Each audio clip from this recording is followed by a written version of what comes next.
A show of hands. How many think the last presidential election was dirty? Okay. Another show of hands. How many people think that the last presidential election was the dirtiest in American history? All right, you're skeptical. That's good. Well, I put it to you that the 1828 presidential election was the dirtiest election in American history. The electorate, the people, developed a real love of bare-knuckle politics. They enjoyed it. Politics became a sport. In fact, that's really what it was. It became a blood sport in 1828. After 1828, the people followed politics like they follow football today. They enjoyed it. And I'm going to show you why in the following minutes, why this is the dirtiest election in the history of the United States. But let me first say that in 1828, anything went. Anything was on the table as far as attempting to garner one more vote. And I think that's good news for us today, that the dirtiest election is behind us. It's President's Day, and politics sure sounds crazy right now, but I think it's just because of the social media in part. I'd like you to remember, hopefully, on this President's Day, that our politics in the United States was even more partisan than it is today. It was full of rancor, anger, and mudslinging. After an era of good feelings, the election of 1828 started a period in American history of significant partisan infighting. I think this should console us. I think this should make us realize that things are not as bad as we sometimes think they are. I believe in a strong Democratic Party, and I believe in a strong Republican Party. And I believe that as long as we continue to find compromise across the aisle, partisan commitment is not necessarily a bad thing. And neither did the followers of John Quincy Adams and Andrew Jackson. In politics, they say anything goes, and anything went in 1828. Even religion entered the presidential campaign of 1828. We meet here today in the Church of the Presidents, and the campaign impacted this very church. John Quincy Adams became a member of this church in 1826 after his father's death. This church, like many churches at the time, had broken with the Orthodox Congregationalists and became a Unitarian church. Now, Unitarians deny the Trinitarian concept of God as Father, Son, and Holy Spirit, and they embrace the notion of a single God. They question the divinity of Jesus. For many Christians, this is bordering on atheism. And Andrew Jackson supporters realized this and took advantage of it. Jackson supporters attacked this here church. It was Martin Van Buren, the wily political from New York, who was aware that Jackson could take advantage of this. They could make the case that John Quincy Adams was an atheist, which was completely unacceptable to voters in 1828. A letter came from the Jackson camp. In the letter, Jackson declared, quote, "I have thought one evidence of true religion is when all of those who believe in the atonement of our crucified Savior are found in harmony and friendship together. I can assure you that no change of circumstances, no exalted office can work a change on me. I will remain uniformly the same, whether in the chair of state or at the Hermitage." The Hermitage was his home, Jackson's home. "My habits are too well fixed now to be altered." Friends, in politics, anything And in 1828, anything in politics went. But we have to first take a step back and talk about the election of 1824 to understand 1828. Now, before 1824, presidential candidates were nominated by caucuses of the two parties in Congress. So there was limited voter interest. Elites basically decided presidential candidates for the people. In 1824, King Caucus was overthrown, and candidates received nominations from state legislatures and from endorsements from these irregular mass meetings all around the country. And one such person who received a nomination was Secretary of State John Quincy Adams. He was getting the endorsement from the mass meeting. He was highly intelligent, he was highly experienced, and he was highly aloof. He was Secretary of State, which was the traditional stepping stone to the presidency. He was a man of cold and forbidding manners. He had little popular appeal. He knew this himself. Adams was short, thick, austere, and as I said, aloof. Because he read at night, he often had watery eyes. He tried to take care of his stoutness with rigorous exercise. In Washington and before that in London, Adams could be seen jogging, sometimes in the middle of night, in the morning hours. Sometimes in the morning hours. He tended to shun people. He liked going for early morning swims all alone, sometimes totally naked in the Potomac River. He tended to be irritable and tactless, but he was a statesman. He had a brilliant record in statecraft. He was a brilliant Secretary of State, one of our best. He was also a man of honor, but he had difficulty winning popular support because he lacked the arts of a politician. He depended on earning respect rather than winning popularity. He was a man who didn't seem to fit his time, a time when aristocracy was on the wane, a time when democracy, at least if you were white and male, was on the rise. He would have been a great founding father, but he was a member of the next generation.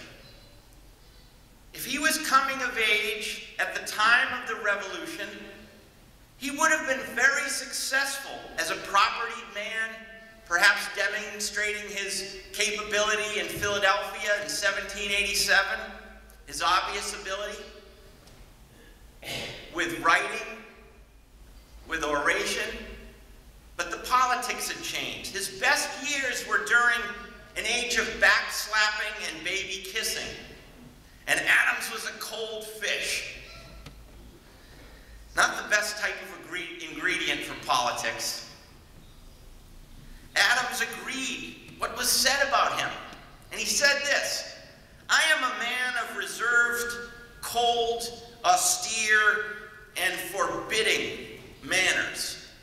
My political adversaries say a gloomy misanthrope, and my personal enemies an unsocial savage." Another candidate in 1824 was Henry Clay, Speaker of the House. They called him Harry of the West. He was gamey, he was gallant.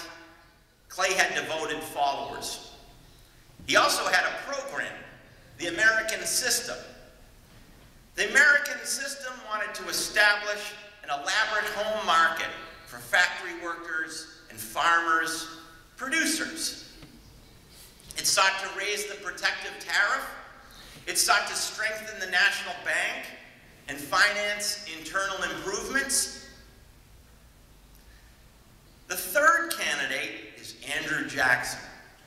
He was gaunt, he was gutsy, he was the hero of the Battle of New Orleans. He had no significant political record. He had briefly served as a representative in the Congress. He was a new member of the United States Senate. But he was a military hero for the Battle of New Orleans. And this mattered greatly in the age of democracy. He had the help of shrewd political allies from his home state in Tennessee. Now, if Old Hickory were to walk through those doors right there, he would have cut a striking figure. We would take one look at him and say, this man's days are numbered. He was lean, he was tall, he had bushy hair and a high forehead, he had craggy eyebrows, he had piercing blue eyes, he was irritable and emaciated, his lungs were bad and he coughed often. One man said he looked like a skeleton. He was irritable and emaciated because he had persistent diarrhea. He was always running to the outhouse. The diarrhea was a result of the malaria and the dysentery and the tuberculosis that he suffered from his many battles. He had lead poisoning. 2 bullets still remained in his body from the near-fatal duels that he engaged in. He loved to brawl. He loved a good cockfight. He wasn't a great speller, but he learned to write with vigor, with clarity. He shared many of the prejudices of the masses, but he was not one of them. In fact, his supporters were proud when they said that he was the conqueror of Indians. They called him a man of action. He had an explosive temperament. He was known for his obscenities and his threats of violence. One friend said, Andrew Jackson was the most roaring, rollicking, game-cocking, horse-racing, card-playing, mischievous fellow that ever lived. Now, just to give you a comparison between John Quincy Adams and Andrew Jackson, one of the earliest letters we have of John Quincy Adams asks his father, John Adams, buried downstairs, for advice in a notebook. The earliest letter we have of Andrew Jackson asks an enemy for a duel. All 3 men, Jackson, Adams, and Clay, were Republicans. This was before the establishment of well-organized political parties, which was started in 1828.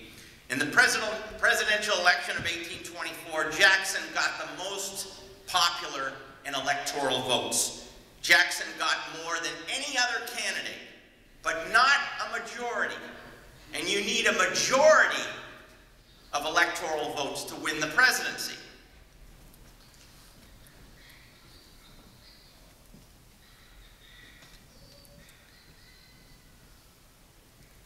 Jackson supporters are going to present their hero as the frontiersman and a champion of the common man. And in the end, the presidential election of 1824 was ultimately decided in the House of Representatives. And the man who is going to decide the presidential election of 1824 is Henry Clay. Henry Clay is going to decide the presidential election of 1824 because he is Speaker of the House. He is Speaker of the House, he's able to decide it, and it goes to Adams. All of a sudden, Jackson supporters say that a corrupt bargain has resulted between Clay and Adams, because Clay is going to be the Secretary of State in the Adams administration. So the Jacksonians are absolutely disgusted, and they begin the next presidential election in 1828, the day of Adams' inauguration. For 4 years, they continue to argue, the Jackson camp argues, that the presidential election was stolen from them.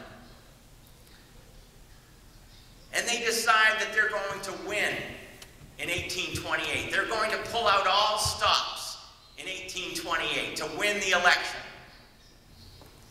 Jackson's supporters present their hero as a frontiersman and a champion of the common man.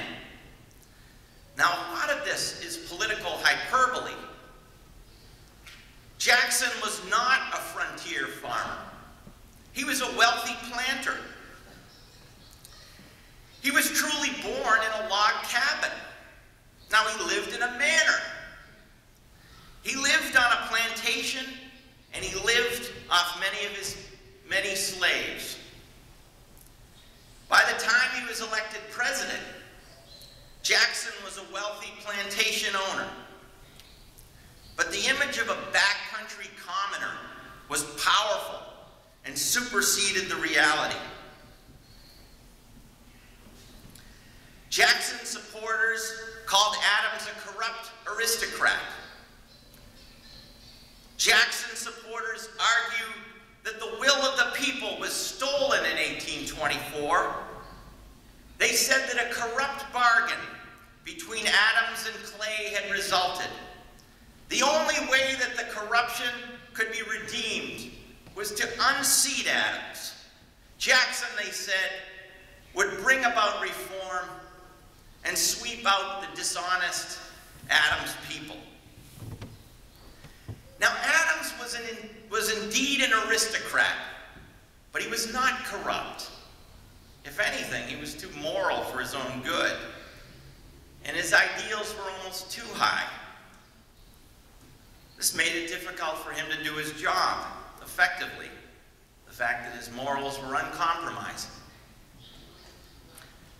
Martin Van Buren, the savvy New York politician, who's going to pioneer modern political electioneering, orchestrated a masterful campaign. It's going to be in part because of Van Buren that we have a modern national two-party system. He establishes a campaign to attract voters and promote Jackson as a war hero. They dub him Old Hickory, a strong leader who wouldn't break under pressure. Newspapers played a huge role in Jackson's victory. Between 1818 and 1828, the number of newspapers in the United States tripled. Jackson is going to benefit from 3 newspapers in particular: the United States Telegraph, the Richmond Enquirer, and from the New York, the Albany Argus. Editors are going to emerge as partisans in 1828. And Adams just couldn't match Jackson in terms of newspaper support. Books, addresses, political pamphlets, broadsides, campaign buttons, and other political paraphernalia were all used for the first time. Americans had never seen this stuff before. Fundraising was even an important component. Participants contributed small amounts. It's not like today. There were public dinners. Jackson's supporters had coordinated leadership. Jackson threw himself into the fray as no political candidate had done before. Old rivalries were forgotten. New friendships blossomed. He focused on winning. Anything to avoid what happened in 1824, he thought, when his election was stolen from him, he said. Jackson avoided big questions like the tariff reform and internal improvements. But John Quincy didn't help his cause. As I mentioned, he was aloof and aristocratic. He insisted that he should be above politics. Adams was just too honest to a fault. He refused to reward his supporters. He declined to get rid of office holders from the prior administration. He wouldn't create vacancies for the people that supported him. Some of his followers grew upset. If he wasn't going to reward his people, who would? And why should they work so hard to get him in there if he wasn't going to give them a job? This is how they thought back then. They don't think like this anymore. Adams was a nationalist, and this was working against him as well. The country was moving towards states' rights and sectionalism. We're moving towards the Civil War. It's about 1830, remember. The Civil War starts in 1860. But Adams was calling for the construction of roads and canals. He was calling for a national university. We don't have one of those today. The closest one, I guess, is American University. He was calling for an astronomical observatory. The public opposed a lot of these proposals. Most Americans were grubbing out stumps, working on farms, and an astronomical observatory they thought was a waste of time and money. The South hated these ideas. Why do you think the South hated these ideas? Well, increases in the tariff would be necessary. An even worse consequence could result.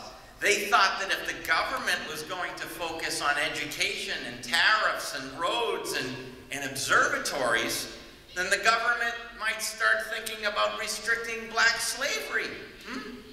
That's what the South was thinking. Now, Adams is also not one who's going to stoop to gutter politics, but his supporters were. They were not squeamish about this one bit, no.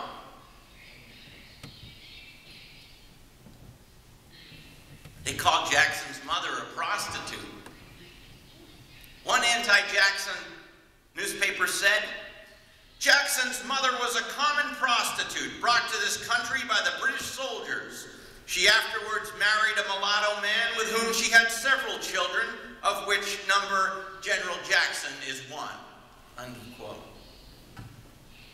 Adams supporters called Jackson's wife an adulteress. Now this is going to impact Jackson tremendously. Jackson, as I said, had a tremendous temper. An absolutely tremendous temper. He could fly off the handle. And they called his wife an adulteress, a bigamist. Jackson had married his beloved Rachel at a time when the pair incorrectly believed her first husband had divorced her. When Jackson read of the accusations against her shortly after the election, she collapsed, and a few weeks later she died. Jackson blamed his opponents for her death. Just a little time before the election. Imagine today a presidential election in which one candidate argued that their opponent killed their spouse. That is how dirty 1828 got. But it got even worse. Adams' followers printed black bordered handbills, which were shaped like coffins. These represented correctly all the duels that Jackson had engaged in, all the brawls that Jackson had engaged in, Jackson's hanging of militiamen, of which he hung 6. But Jackson's supporters actually hit harder than Adams' supporters. They said that President Adams had bought a billiard table and a chess set with public funds. In truth, he purchased them himself. They said that Adams was decorating the presidential palace with this chess set and billiard table. They said that he was decorating the presidential palace, and he was obviously wasting the public's money with these gambling tables and these gaming tables. Jacksonites also hit Adams for the well-earned federal salaries that Adams had earned over the years. After all, Adams had been Secretary of State, a distinguished public servant, and served ably, receiving considerable sums. Jacksonian partisans said that the salaries were too lavish and the compensation was too great for the work he had done. Jacksonian partisans argued that Adams actually served as a pimp. Jacksonian followers said that Adams had secured a prostitute for the Russian Tsar. It was totally bogus, but it didn't matter. This was the age before the fake news.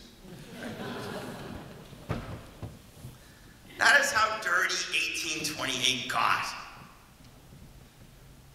Jackson's victory was decisive, and it was sectional.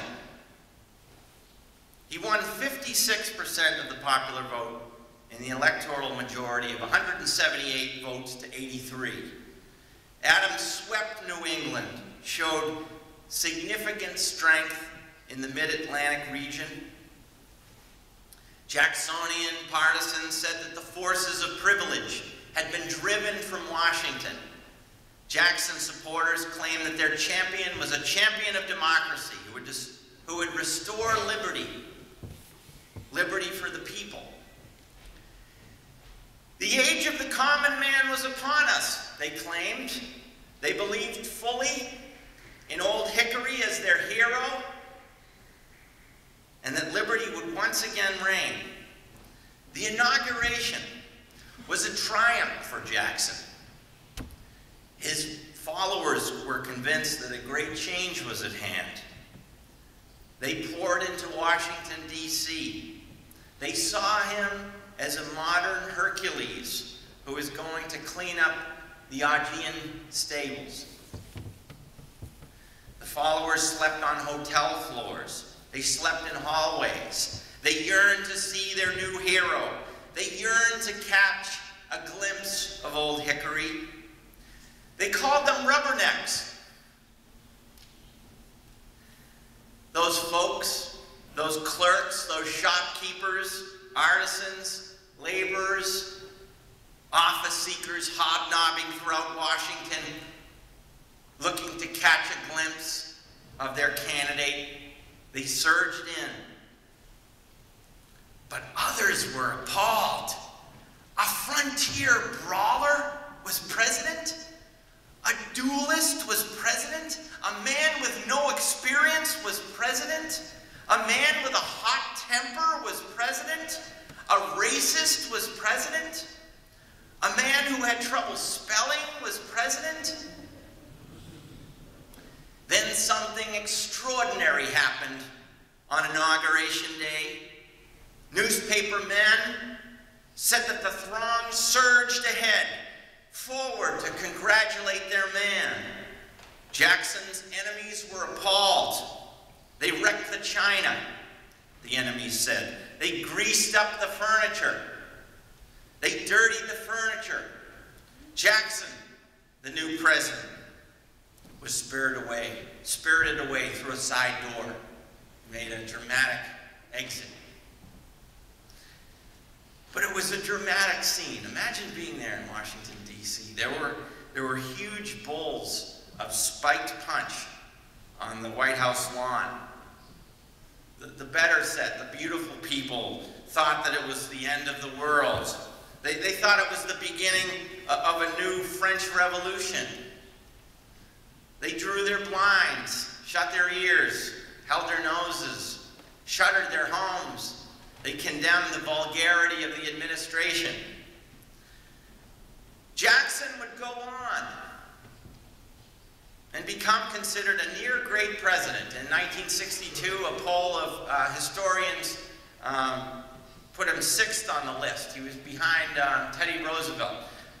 He would go on the $20 bill, but his star has fallen considerably since 1962. It's, by the end of the 19th century, he's considered a progressive by many historians. He's considered a progressive force. It's Frederick Jackson Turner who considers him a progressive force in American history. Frederick Jackson Turner writes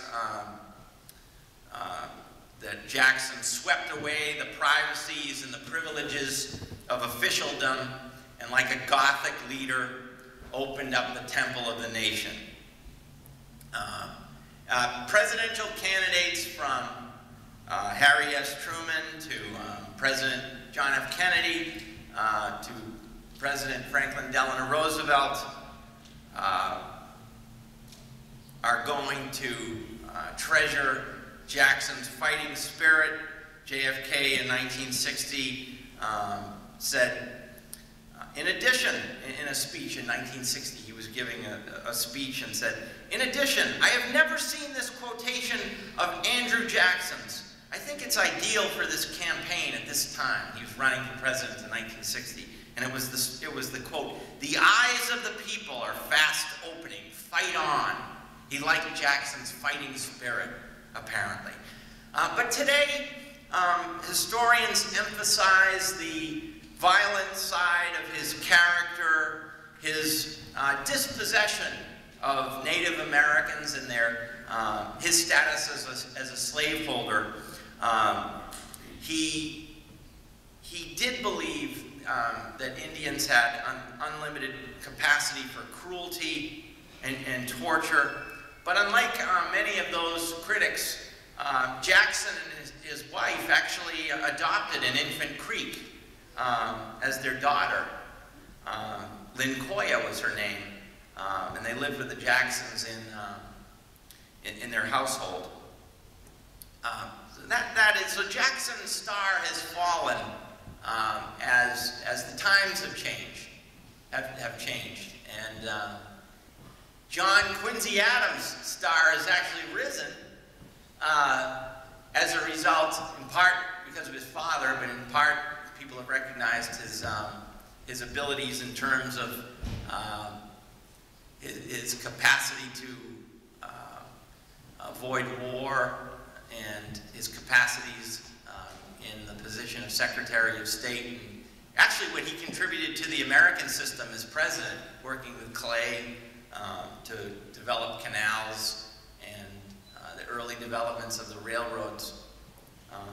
But back to 1828, just as 1860 was an important election, just as 1932 was an important election, 1828 was an important turning point. It was a watershed event in American history because it was a truly democratic election in which a large scale of the American people had participated to an amount not seen before. It was the beginning of mass political parties rather than those supported by the upper classes. 1828 contributed to the public's vitality. It foreshadowed that candidates who were intelligent, who were perhaps excellent in their position as Secretary of State, who were perhaps a bit aloof, who were perhaps excellent diplomats, who may share the same famous last name, had great obstacles in their way of becoming president. For the Democratic Party, the election of 1828 demonstrated that the Atlantic region, particularly the region in Pennsylvania and Ohio, were going to be critical for future victories. There's only been two American presidents since 1828, President Obama and William Howard Taft, who won the election without winning either Pennsylvania and Ohio. And right now the Democratic Party as well as the Republican Party are trying to figure out how to win voters, the rural white voters in the Middle Atlantic and the border states. But the 1828 election demonstrated that this was a critical core of the Democratic Party and that they were going to have to keep those voters for years to come. But that's the completion of my talk. Thank you very much for listening to me, and I hope you have a wonderful President's Day.